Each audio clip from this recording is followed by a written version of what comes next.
Ayan, magandang araw po sa inyong lahat. Sagittarius, Sun, Moon, Rising, and Venus placements, and of course, sa ating mga cross-watchers, magandang araw po. Welcome or welcome back po dito sa YouTube channel. My name is Bonham Magos. Ayan, so, Sagittarius, in today's video, alamin natin kung ano yung mga opportunities na paparating sa inyo. And para saan itong mga opportunities na ito? Now, paalala lang, Sagittarius as always, laging sinasabi lahat ng mga readings na dito sa YouTube channel na ito, Bonham Magos, is general reading. So, hindi lahat ng mga Sagittarius makaka-resonate nito.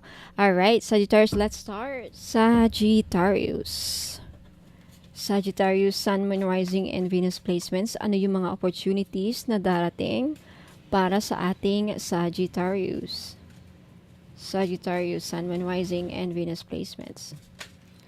Ooh, kukunin ko to. You have the Ten of Cups. Wow. So, unahin muna natin. Ten of Cups, okay, isa sa mga opportunities na darating sa inyong Sagittarius is may blessings na darating sa family ninyo. May opportunity na darating kung saan lahat kayo ng family mo ay magiging masaya. Okay?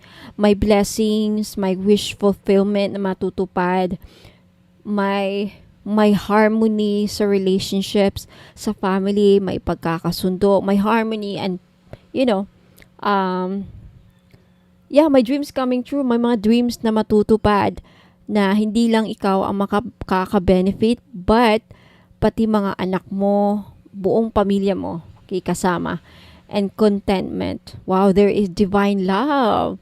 May pagmamahalan. Okay, this is really nice. Next opportunity. Wow, the Sun. The Sun is about positive outcomes, success, victory, happiness, vitality, joy. Wow. This is a card, a very good card, because the Sun represents, pleasure, happiness, vitality, fun, success. All is going to be well for you, Sagittarius. So, claim this. Congratulations. Ayan. So, isa sa mga opportunity is magkakaroon ka finally magkaroon ng positive sa buhay mo, magkakaroon ng positivity sa buhay mo, magkakaroon ng, mafe-feel mo ang success finally. Okay, matagal mo na siguro itong pangarap na sana umasenso ako, sana maging successful ako sa trabaho ko, sa career ko, sana maging masaya na ako. Okay, parang ganun. I'm also sensing na some of you, Sagittarius, may opportunity na sisikat. Parang sikat ng araw, sisikat. So maybe some of you, isa kayo sa mga vlogger, content creator. Ayan. Next, you have the Two of Cups. May opportunity, Sagittarius, kung saan may nakikita akong mabubuong relationship. Pagkakaunawaan. May pagkakaunawaan. May collaboration na mangyayari. May dealings. Okay? May successful dealings na mangyayari. May partnership, ayan, sa business perhaps. There's also a mutual attraction. May proposal din na darating. Makakatanggap kayo ng proposal, na itong proposal na to is maganda, right? Some of you makaka-receive ng marriage proposal. Okay, there is connection, there is give and take. So, congrats. Next, you have the Knight of Swords. Okay, may opportunity na darating sa inyo, Sagittarius, kung saan lahat ng mga ambitions ninyo matutupad. Okay?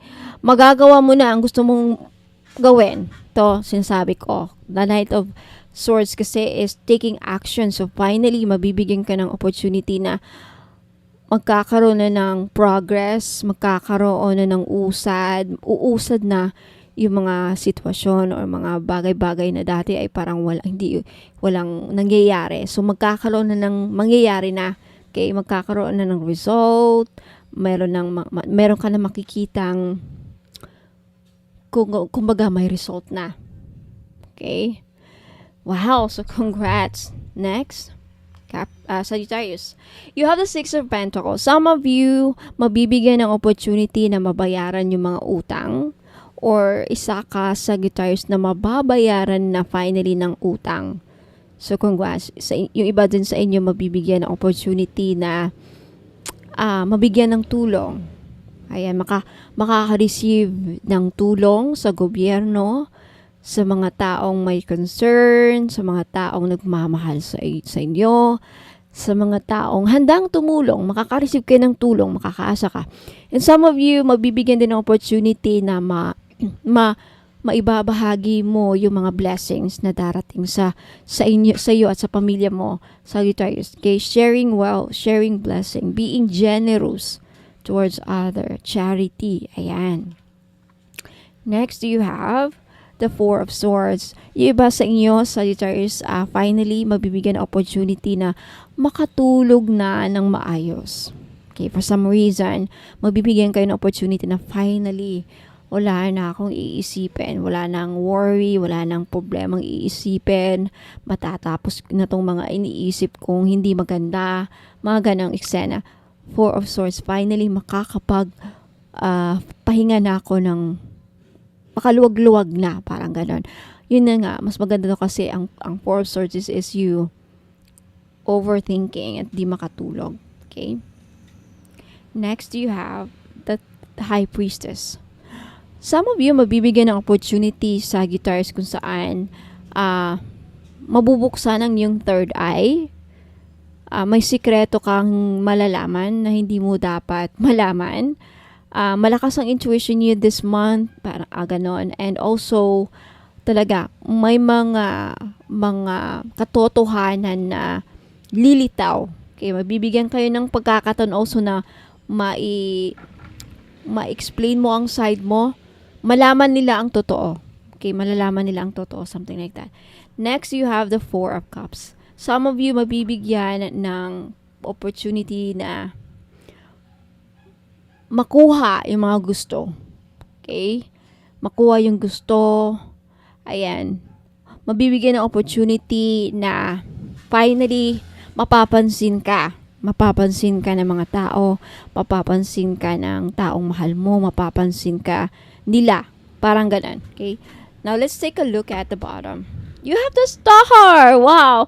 Sagittarius, mabibigyan ka ng opportunity na matupad ang mga pangarap mo. This is your wishes coming true.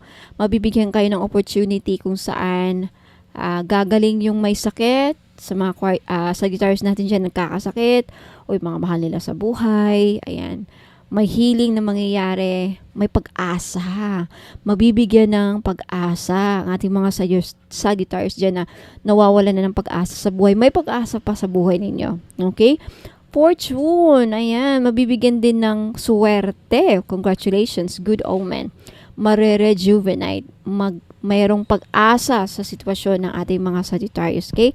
So, Sagittarius, huwag kayong mawalan ng pag-asa, right? Yan po ang inyong mga kapalaran. Mga opportunities na darating sa inyo, Sagittarius. Let me know if nag-resonate. And also, please don't forget to claim this reading by leaving a comment down below. Now, Sagittarius, bago ako alis, also don't forget to like this video if nagustuhan ninyo. And, for those of you na interesado, bumili sa akin ng mga spell jars, gustong kumuha ng angelic healing session, or, yun nga. And also, bumili ng mga pampaswerte like money magnet oil, perfume oil, kung saan yung perfume oil is pang-akit, pwede rin panggayuma at pang-paamo sa mga tao na gusto nyong paamuhin. And also mga crystal necklace na nagbadala ng swerte. Madami pa ako mga items doon. Meron na ding evil eye, so gustong bumili ng evil eye, 300 pesos. Spell jars for 500. And also, meron akong angelic healing services na in-offer. Bago yan. Now, lahat ng mga, also, I have crystal bracelets, no? So, gustong bumili, interesadong bumili ng mga items na in-offer ko, at sa mga services na in-offer ko, punta lang kayo sa www.bonomagos to see the pictures, to see the descriptions, ano mga benefits, ano ang makukuha, everything you need to know about sa mga items. Okay, nandun sa website. At ano pa mga services na may offer ko. And also about me. Okay, nandun sa website. Ayan. I'll see you next time. Ingat po and God bless Sagittarius. Thank you, thank you, thank you.